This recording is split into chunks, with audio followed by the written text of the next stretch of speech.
నాలుగో test match మొదటి innings లో వెనుకబడింది అనుకున్న టీమిండియాను ధ్రువ్ జురేల్ ముందుండి నడిపించాడు.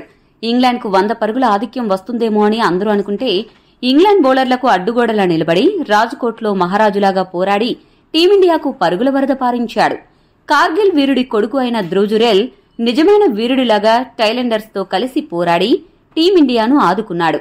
దీంతో ఇంగ్లాండ్ జట్టు కేవలం 46 పరుగుల ఆధిక్యాన్ని మాత్రం సాధించగలిగింది. రెండో రోజు ఆట ముగిసే సమయానికి భారత్ జట్టు 139 పరుగులు వెనుకబడి ఉండగా కుల్దీప్ యాదవ్ తో కలిసి ధ్రువ్ జురేల్ మూడవ రోజు కూడా భారత్ జట్టు ఇన్నింగ్స్ నిర్మించే ప్రయత్నం చేశాడు. మూడో రోజు ఉదయం కూడా వీరిద్దరూ ఆటను కొనసాగిస్తూ అదే పట్టుదలను కనబరిచారు. ఒక్కో పరుగు కూడబెడుతూ మెల్లగా ఇంగ్లాండ్ ఆధిక్యాన్ని తగ్గిస్తూ వచ్చారు.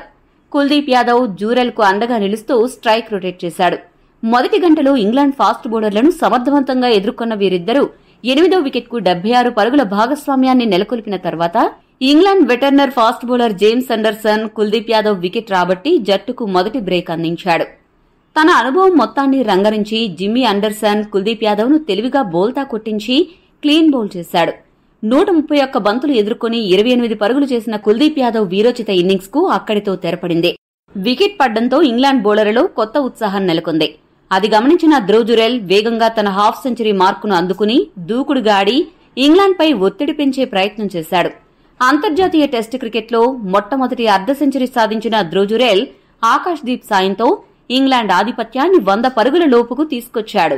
ఇంగ్లాండ్ బౌలర్లను సమర్థవంతంగా ఎదుర్కొంటూ ధ్రువ్ జురేల్ ఎంతో పరిణతిని కనబరిచాడు.